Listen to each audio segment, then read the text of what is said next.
Xiao Qin memegang sachet di tangannya. Lu Yun berjalan sangat dekat dengannya.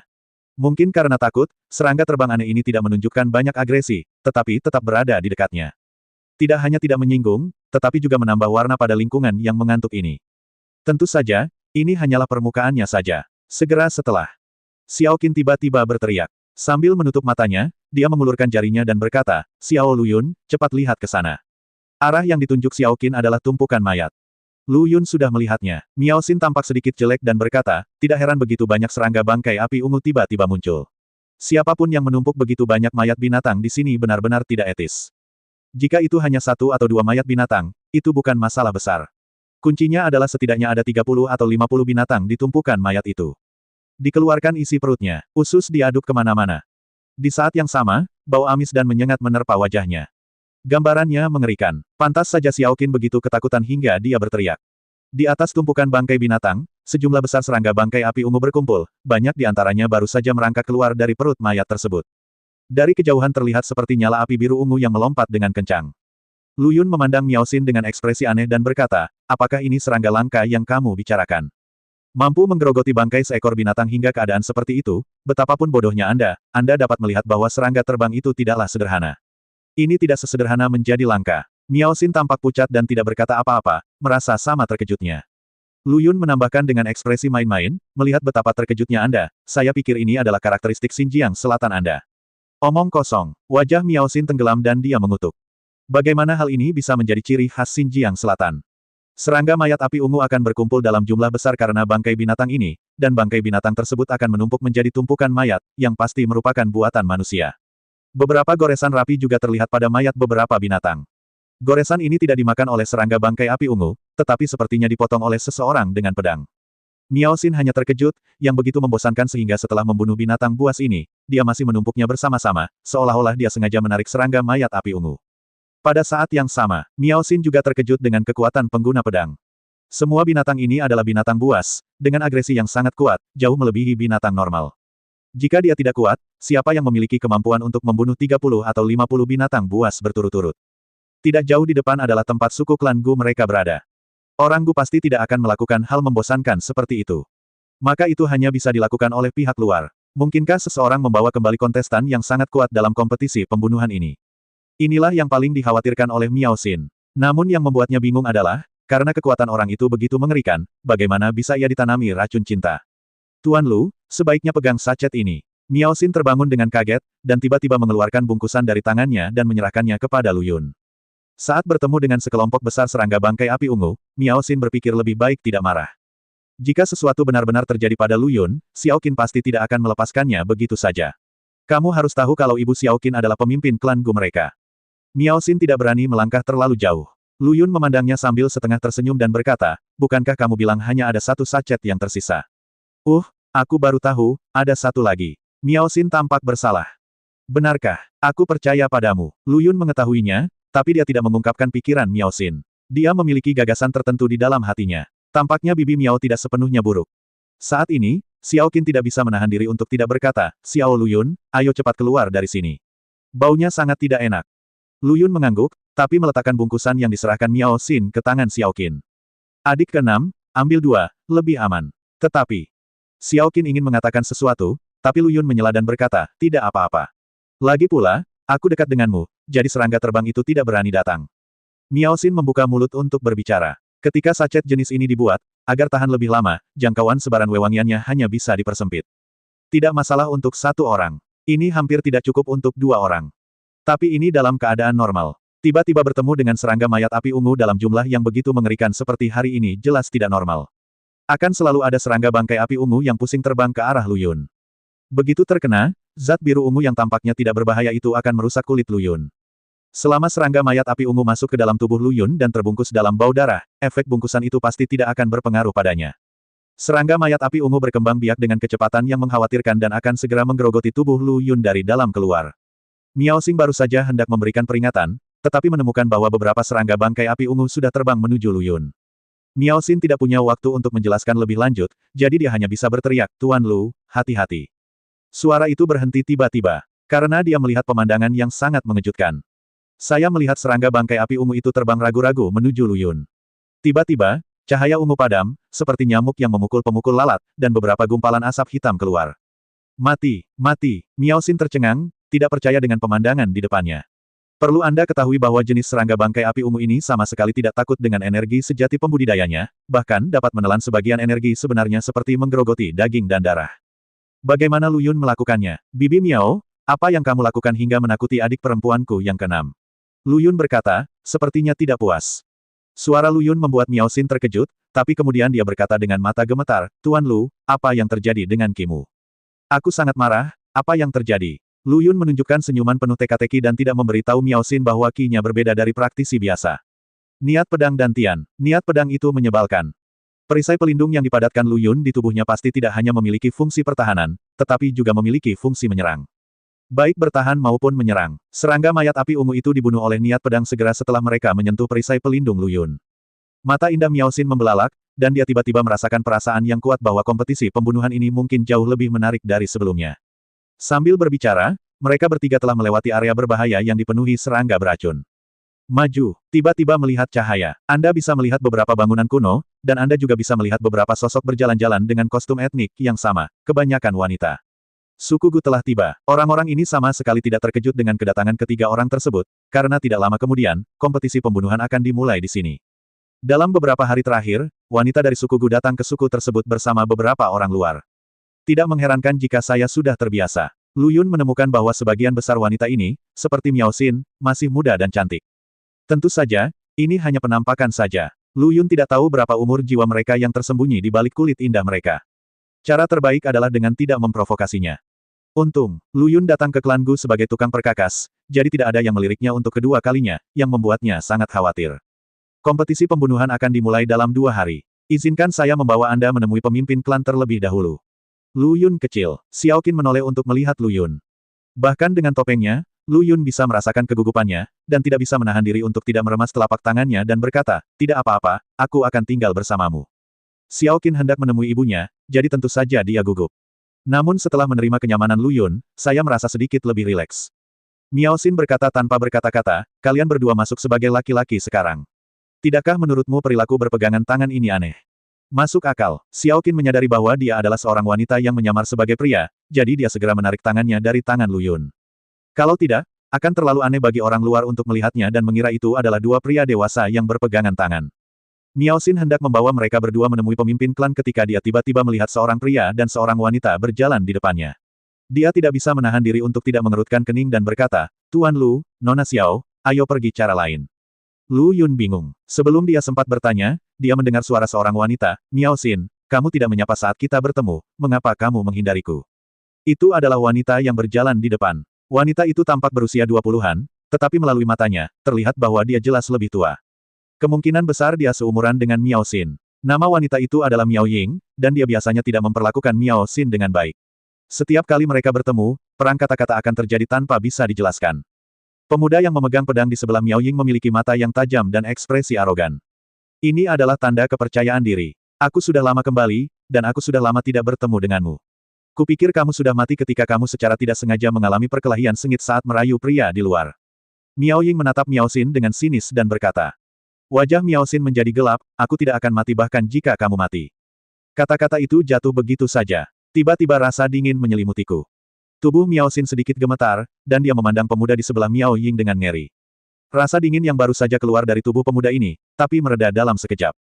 Ini seharusnya hanya menjadi peringatan. Apakah dia pria yang dibawa kembali oleh Miao Ying dari luar? Sepertinya kekuatannya sangat menakutkan. Miao Xin terkejut, bertanya-tanya di mana musuh bebuyutannya membawa kembali pria sekuat itu. Melihat ekspresi terkejut Miao Xin, Miao Ying sangat bangga, tapi dia tidak terburu-buru memperkenalkan orang-orang muda di sekitarnya, tapi menatap Lu Yun dan Xiao Qin sedikit.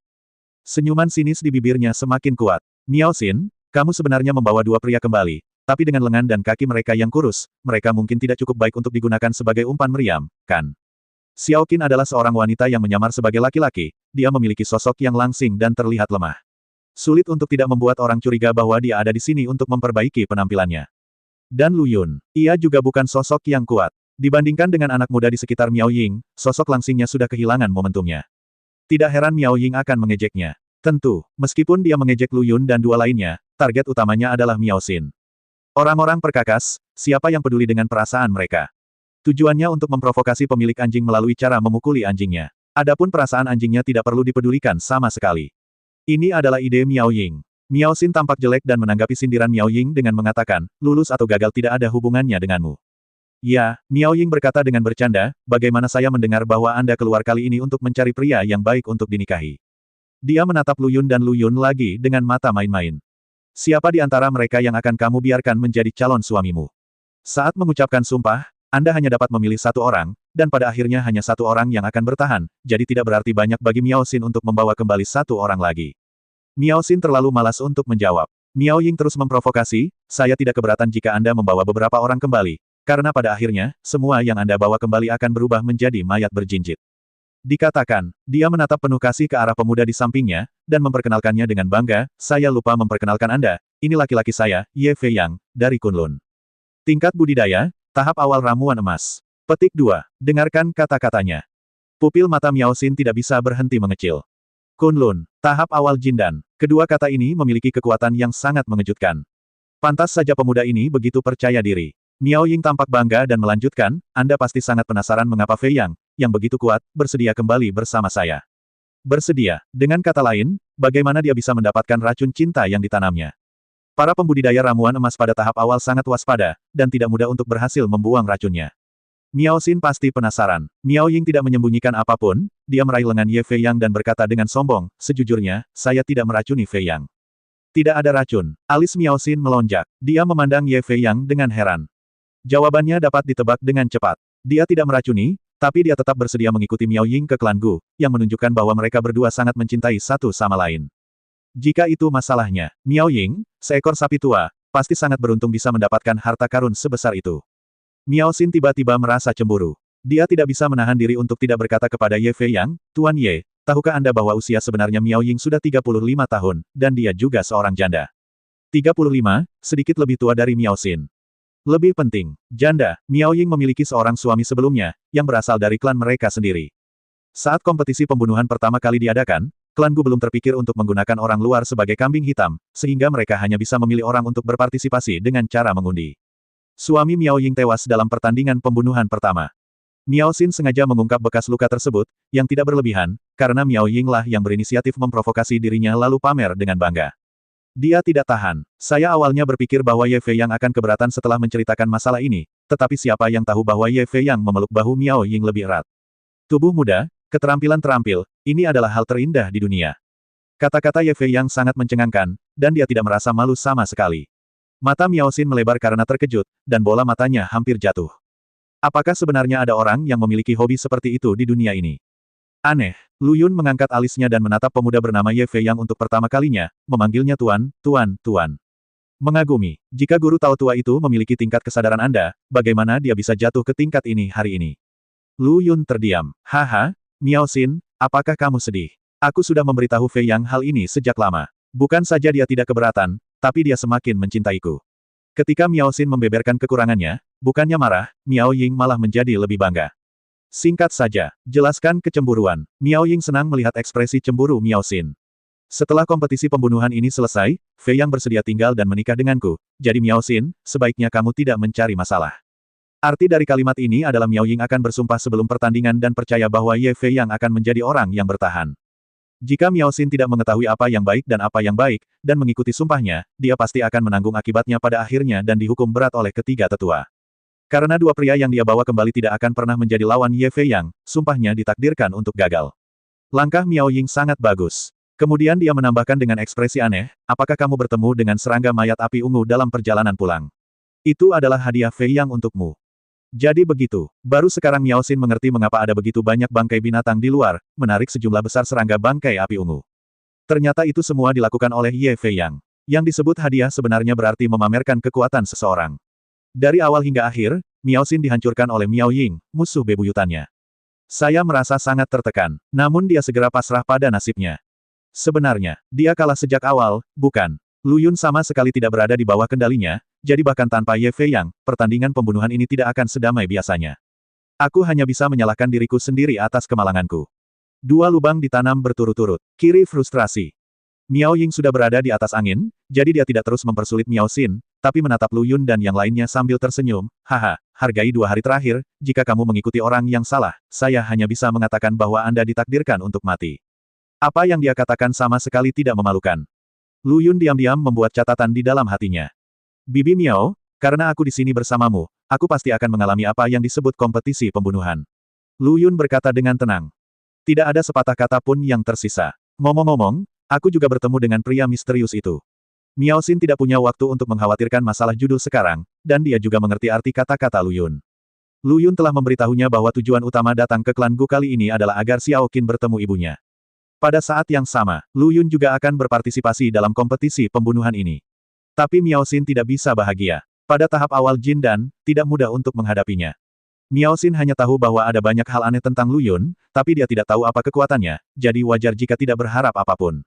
Namun, kata-kata Lu Yun selanjutnya membuat tubuh Miao Xin gemetar. Ye Fei yang itu agak gila, dan aku, Lu, hal yang paling memalukan adalah seseorang lebih gila dariku. Lu Yun benar-benar orang gila. Siapapun yang berani menyebut dirinya gila di hadapannya sedang menggali lubang untuk dirinya sendiri. Tubuh halus Miao Xin gemetar dan dia bertanya, Tuan Lu, maksud Anda adalah Anda yakin bisa mengalahkan Ye Fei Yang dan Jin Dan awal itu? Dia juga menekankan, tahap awal ramuan emas. Lu Yun terkekeh dan berkata, aku bahkan telah membunuh kesempurnaan agung dari tahap inti emas, jadi mengapa harus takut pada seseorang di tahap awal tahap inti emas? Begitu kata-kata ini keluar, Miao Xin tercengang. Saya telah membunuh semua Zokchen di tahap ramuan emas. Betapa menakutkannya kekuatan Tuan Yuntian ini. Jika orang lain mengucapkan kata-kata seperti itu, Miao Xin akan mengira itu hanya fantasi, tetapi ketika keluar dari mulut Lu Yun, sepertinya sangat meyakinkan. Miao Xin mempercayainya secara tidak sengaja. Kemudian mata indahnya berbinar. Jadi, bukankah musuh bebuyutan Miao Ying itu akan mendapat masalah? Tanda tanya, Miao Ying sangat yakin bahwa pria yang dibawanya kembali akan menjadi orang terakhir yang selamat. Jika dia ditampar wajahnya pada akhirnya, itu akan sangat menyenangkan. Suasana hati tertekan Miao Xin hilang. Menantikan hari kontes pembunuhan segera. Tapi sampai saat itu, dia harus membawa Lu Yun dan yang lainnya menemui pemimpin klan terlebih dahulu. Saat dia melihat Miao Qinghe, Lu Yun tidak bisa tidak kagum, dia memang ibu Xiao Qin, dengan satu kata, seperti. Sangat mirip. Karena meminum ramuan misterius, Miao Qinghe kembali ke masa jayanya. Saat pertama kali melihatnya, dia benar-benar mengira dia adalah tiruan Xiao Qin. Xiao Qin di samping tidak bisa menahan sedikit gemetar. Saya tidak tahu apakah itu karena kegembiraan, kegugupan, atau emosi lainnya. Tapi yang pasti adalah perubahan suasana hatinya saat ini sangat kejam. Namun, Miao Qinghe bingung dan tidak mengerti maksud Miao Xin membawa kedua orang ini ke hadapannya. Dia bertanya dengan bingung, Miao Xin, apa maksudmu? Miao Xin hendak menjelaskan, tetapi dia melihat Xiao Qin tidak bisa mengendalikannya dan melepas topengnya terlebih dahulu, memperlihatkan wajah cantik yang sangat mirip dengan Miao Qinghe. Saat ketika mata mereka bertemu, wajah Miao Qinghe penuh keheranan. Segera setelah itu, tiba-tiba ekspresinya berubah dingin dan dia berteriak dengan marah, Miao Xin, kamu berani sekali. Siapa yang memintamu untuk membawanya kembali? Keluarkan dia segera. Pemimpin klan, Miao Xin sangat bingung. Dia jelas membantu sang patriark menemukan putrinya yang telah lama hilang, tetapi mengapa sang patriark tidak hanya tidak bahagia, tetapi juga memarahinya seperti biasanya. Pemimpin klan tidak akan terlalu mudah tersinggung di saat normal, bukan? Miao Xin hendak menjelaskan, tapi dia melihat Miao Qinghe berteriak dengan wajah marah lagi, Miao Xin, kamu tidak perlu mengatakan apa-apa lagi. Saya tidak ingin melihat orang ini, suruh dia keluar. Kalimat ini tidak diragukan lagi sangat mematikan bagi Xiao Qin. Dia datang jauh-jauh ke Xinjiang Selatan hanya untuk mendapatkan penjelasan dari Miao Qinghe. Tetapi, setelah pertemuan, Xiao Qin diperlakukan seperti ini oleh Miao Qinghe bahkan tanpa mengucapkan sepatah kata pun, seolah dia sangat tidak menyukai putrinya. Tentu saja Xiao Qin sedih. Hampir seketika, air mata Xiao Qin jatuh seperti manik-manik yang bergulir, jari gioknya menjadi pucat sementara tubuhnya gemetar, dan dia berteriak, kenapa? Mengapa? Tiga kata ini hampir meneriakkan kebingungan, kemarahan, dan keluhan yang telah lama menumpuk di hati Xiao Qin. Kilatan rasa sakit melintas di mata Miao Qinghe, tapi dia segera menyembunyikannya, mendapatkan kembali ekspresi dinginnya, dan berkata, aku tidak punya anak perempuan sepertimu, keluar. Beri saya alasan. Xiao Qin menangis sambil menggelengkan kepalanya. Dia tidak mengerti mengapa ibunya memperlakukannya seperti ini. Kamu ingin alasannya, kan? Aku akan memberikannya padamu. Miao Qinghe berkata dengan wajah pucat, kami, para wanita suku Gu, selalu mandiri dan tidak suka menyenangkan pria manapun, karena dalam pandangan kami, pria hanyalah alat reproduksi. Tapi bagi Anda, paling banter Anda bisa disebut bintang besar, paling buruk Anda bisa disebut aktor. Apa itu aktor? Anda hidup untuk menyenangkan orang lain dan merupakan eksistensi kelas rendah. Bagaimana Anda bisa memiliki wajah untuk kembali ke klan Gu kami? Apakah Anda layak mengenali leluhur Anda dan kembali ke klan Anda? Petik 2. Ucapan keras Miao Qinghe membuat Xiao Qin membeku di tempat. Dia tidak pernah menyangka bahwa Miao Qinghe sebenarnya tidak menyukainya karena alasan seperti itu. Ini sangat konyol. Belum lagi masalah orang-orang tingkat rendah, yang semuanya merupakan pemikiran zaman dulu. Xiao Qin tidak pernah merasa berusaha menyenangkan siapapun. Dia syuting hanya karena ketertarikannya. Dan, jelas sekali Miao Qinghe yang gagal memenuhi tugasnya sebagai seorang ibu dan meninggalkan Xiao Qin tinggal di luar. Sekarang dia masih berkata dengan benar bahwa Xiao Qin tidak pantas mengenali leluhurnya dan kembali ke klan. Omong kosong apa ini? Aku tidak pernah berpikir untuk mengenali leluhurku. Karena kamu mengira aku malu, aku tidak perlu mengenali ibu bajingan sepertimu. Xiao Qin segera berhenti menangis dan berkata dengan tegas. Dia awalnya datang ke sini untuk menebus penyesalannya, tapi sekarang dia telah bertemu dengan Miao Qinghe. Kata-kata Miao Qinghe membuatnya benar-benar patah hati. Bagaimanapun, saya telah berada di sini selama bertahun-tahun, dan hidup saya sangat baik sekarang. Anda pikir saya malu, tetapi saya bahkan tidak mau repot-repot mengenali Anda. Xiao Qin meraih tangan Lu Yun dan berkata dengan tegas, Lu Yun kecil, ayo pergi dari sini, dan jangan pernah datang ke tempat hantu seperti ini lagi. Namun, Lu Yun tidak bergerak, tapi berkata perlahan, adik keenam, tolong tunggu aku di luar dulu. Ada yang ingin kukatakan pada ibumu. Dia bukan ibuku. Xiao Qin berteriak secara emosional. Lu Yun tidak punya pilihan selain berubah pikiran dan berkata, oke, saya hanya ingin berbicara dengan pemimpin klan saja. Apa gunanya berbicara dengan orang seperti ini? Apakah kamu akan pergi? Jika kamu tidak pergi, maka aku akan pergi sendiri. Xiao Qin sangat terluka dan tidak ingin menghadapi Miao Qinghe sejenak. Dia membuang tangan Lu Yun dan berlari keluar. Lu Yun tidak mengejarnya, tapi berkata pada Miao Xin, awasi adik keenamku. Miao Xin mengangguk, berbalik dan mengejarnya. Tak lama kemudian hanya tersisa dua orang. Lu Yun dan Miao Qinghe. Lu Yun melepas topeng di wajahnya, memandang Miao Qinghe, dan berkata perlahan, akting itu sulit, terutama adegan yang tidak berperasaan. Setelah Xiao Qin berlari keluar, Miao Qinghe menatap Lu Yun, merasa aneh. Pertama, pria ini baru saja menelepon kakak keenam Xiao Qin, dan juga mengatakan bahwa dia ingin mengobrol dengannya, yang langsung menarik perhatian Miao Qinghe. Kedua, saat dia meminta Miao Xin untuk mengikuti Xiao Qin, dia menggunakan nada memerintah. Apakah ini terlihat seperti seseorang yang terpesona cinta? Miao Xin sangat terpesona. Setelah Lu Yun melepas topengnya, Miao Qinghe bahkan lebih terkejut lagi. Bukankah ini Raja Surga? Lingkungan di Xinjiang Selatan tertutup, tetapi dibandingkan dengan Kunlun, lingkungannya sedikit lebih baik. Saya kadang-kadang mendengar informasi dari dunia luar. Sosok seperti Raja Tianzhen begitu terkenal bahkan Miao Qinghe pun pernah mendengar perbuatannya. Tapi aku hanya mendengarnya, dan tidak pernah terlalu mempedulikannya, apalagi hubungan saudara antara dia dan Xiao Qin. Itu sebabnya aku terkejut saat kita bertemu kali ini. Mampu memerintah Miao Xin, tampaknya kamu, Raja Surga, tidak seberat rumor yang beredar. Miao Qinghe memandang Lu Yun dengan hati-hati dan berkata, keterampilan Gu Miao Xin dianggap cukup baik di suku mereka, tetapi karena alasan yang tidak diketahui, dia menolak saran Lu Yunyan. Ini adalah hal yang aneh. Lu Yun tidak bisa menahan tawa dan berkata, rumor. Itu hanya rumor dari kalian orang-orang yang merasa benar sendiri. Jika kalian tidak benar-benar memahamiku, bagaimana kalian bisa membicarakannya? Siapapun yang benar-benar mengenal Lu Yun tidak akan pernah menggunakan kata-kata seperti, tak tertahankan, dan, badut, untuk meremehkannya. Penghinaan datang dari rasa iri. Lu Yun bisa memahami ini.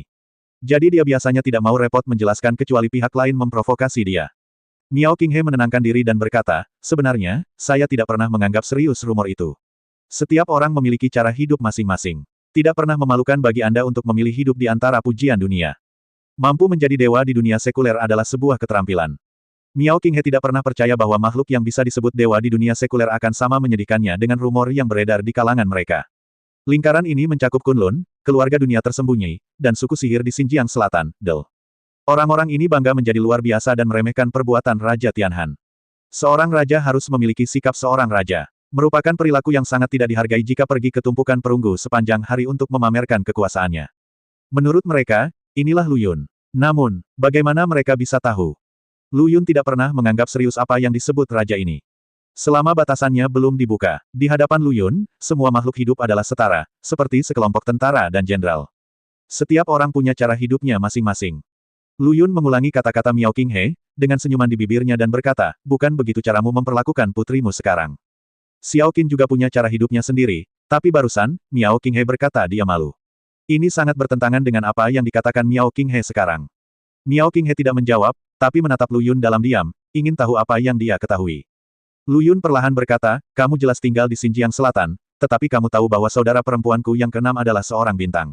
Itu menunjukkan bahwa kamu peduli padanya, jika tidak, kamu tidak akan mengenalnya sama sekali. Xiao Qin adalah seorang bintang dan sangat terkenal di dunia sekuler, tetapi keberadaan seperti klan Gu hampir tidak berhubungan dengan dunia sekuler. Hanya saja tidak dilebih-lebihkan seperti yang dilakukan oleh Kunlun. Terpisah dari dunia sekuler, tentu saja seseorang tidak suka memperhatikan urusan dunia sekuler. Lu Yun, yang dikenal sebagai dewa penguasa Yuntian di dunia sekuler, menjadi orang yang tercela di mata mereka. Bagaimana dengan Xiao Qin? Jika dia tidak peduli, Miao Qinghe pasti tidak akan memperhatikannya, tidak peduli seberapa terkenalnya dia di dunia sekuler. Situasi saat ini adalah Miao Qinghe telah mengetahui keberadaan Xiao Qin sejak lama, tetapi dia hanya memperhatikannya secara diam-diam dan tidak berniat untuk mengenalnya. Pasti ada alasan untuk ini. Berkenaan dengan apa yang dikatakan Miao Xin sebelumnya, Lu Yun menebak jawabannya dan berkata, alasan kamu memasang wajah tidak berperasaan seperti itu jelas bukan karena kamu tidak menyukai saudara perempuanku yang keenam karena menjadi seorang aktris, yang memalukan, tetapi karena kutukan. Menyumpahi. Kedua kata ini tabu di klan Gu. Murid Miao Qinghe menyusut dan dia berkata dengan marah, Miao Xin sangat berani, dia benar-benar memberitahumu hal seperti itu kepada orang luar. Meskipun para wanita Gu akan pergi mencari beberapa pria perkakas untuk kembali sebagai kambing hitam, mereka pasti tidak akan banyak bicara tentang kutukan itu. Dia hanya mengatakan bahwa jika mereka tidak berpartisipasi dalam kontes pembunuhan, mereka akan mati. Karena para pria perkakas itu telah jatuh di bawah racun cinta, mereka secara alami mempercayai kata-kata wanita Gu dan tidak dapat bertanya lagi. Kalaupun diminta mati tanpa syarat, mereka rela. Inilah hal yang menakutkan tentang cinta Gu. Namun, Lu Yun baru saja menyebutkan kata kutukan, menunjukkan bahwa Miao Xin telah memberitahunya tentang masalah ini, yang merupakan hal yang tabu. Jika ketiga tetua mengetahui hal ini, mereka pasti tidak akan membiarkan Miao Xin pergi dengan mudah. Lu Yun menjelaskan, kamu tidak perlu menyalahkan Bibi Miao. Dia awalnya berencana untuk menyihirku, tapi aku memanfaatkannya terlebih dahulu. Aku menggunakan metodeku sendiri untuk mengendalikannya. Lu Yun setengah jujur dan tidak perlu menceritakan kisah detailnya kepada Miao Qinghe. Miao Qinghe mengangkat alisnya sedikit dan berkata dengan penuh arti, pada dasarnya semua wanita di suku Gu kita memiliki nama keluarga Miao. Saya khawatir kata-kata Bibi Miao Anda akan menyinggung banyak orang. Jadi kepala klan Miao juga keberatan. Lu Yun bertanya sambil setengah tersenyum. Miao Qinghe tidak menjawab, tapi ekspresi kesalnya mengatakan segalanya. Wanita mana yang tidak keberatan? Apalagi bagi wanita seperti mereka, yang telah meremajakan masa mudanya, sebutan, Bibi, sangatlah mematikan. Miao Qinghe mengubah topik pembicaraan dan berkata, entah dia dipaksa atau tidak, Miao Xin telah melanggar aturan klan dengan memberitahunya tentang kutukan itu. Terlebih lagi, bukan niat awal saya baginya untuk menganggap Anda sebagai sasaran racun. Petik 2. Jadi begitu, Lu Yun tersenyum dan berkata, niat awal pemimpin Miao adalah membiarkan mereka menemukan beberapa penjahat, orang-orang yang pantas untuk kembali, tapi Miao Xin malah menemukanku. Tentu saja itu bukan niat awalmu. Apa yang dikatakan Miao Qinghe barusan harus dianggap sebagai bentuk pujian terselubung. Bukan niatnya, itu menunjukkan bahwa dia berpikir dalam hatinya bahwa Lu Yun adalah orang baik. Ini adalah pengakuan dari calon ibu mertua. Lu Yun merasa bahagia di dalam hatinya, dan melanjutkan, karena itu, aku menyimpulkan bahwa pemimpin Miao memiliki hati yang baik, jadi aku berani membawa adik keenamku ke tempat terpencil ini untuk bertemu ibumu.